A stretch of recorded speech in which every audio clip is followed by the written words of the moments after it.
हाँ जी, पता है, एक सीक्रेट है ये कि आपकी जो सिचुएशन अभी चल रही है ना, और वो कब टर्न ले लेगी, कब टेबल टर्न हो जाएंगी, अभी जो चीज़ें शायद आपके अगेंस्ट चल रही हों, फेवर में ना हो, बट बिलीव करने से आपकी वो चीज़ें 100% चेंज हो जाएंगी। 360 डिग्री का चेंज आ सकता है या आता है।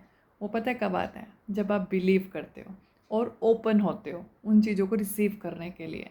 और जब आप रिसीव करने के लिए ओपन होते हो तो वो बिलीव भी आपका स्ट्रॉन्ग होता है, और जब आप बिलीव करते हो तो आप ओपन भी होते हो। दोनों चीज़ें साइड बाय साइड चलती हैं।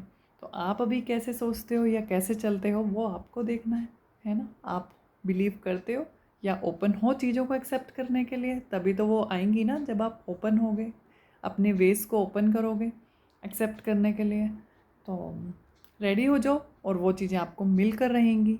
Believe and open, two rules of life for attracting anything. Yes, आप जिस दिन अपने आप को फुली ओपन कर लेंगे चीज़ें रिसीव करने के लिए, बी रेडी टू रिसीव, और बिलीव के साथ कि यस वो चीज़ें तो मुझे मिलेंगी ही मिलेंगी, या फिर वो मेरी हैं ही हैं, या फिर आप इतने ज़्यादा पावरफुल हैं कि आपको वो मिलने से कोई नहीं रोक सकता।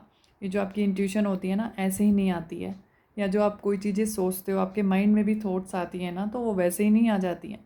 मीन्स अगर आप वो चीज़ें कर सकते हो तभी आप उन चीज़ों को सोच भी सकते हो। बहुत से लोग तो सोचते भी नहीं हैं कुछ करने की, वो पहले से ही पीछे हट जाते हैं कि नहीं ये नहीं हो पाएगा। आप नहीं यकीन हो रहा तो नज़र घुमा के देख लीजिए आसपास, है ना? तो सबसे पहला ट्रस्ट आपका खुद से ही पैदा होता है। यस, खुद से जन्म लेता है आपका ट्रस्ट, और फिर गॉड तो आपके साथ हैं ही, उन्हीं के तो आप अंश हो।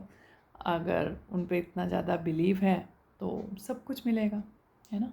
चलते रहो बस बिलीव पे। बिलीव नहीं छोड़ना आपने, बाकी चाहे सब छोड़ दो, है ना? जिस दिन आप बिलीव पकड़ के रखोगे, गॉड पर भरोसा करोगे, बाकी सब चीज़ें आपके सामने होंगी। All the best, God bless you.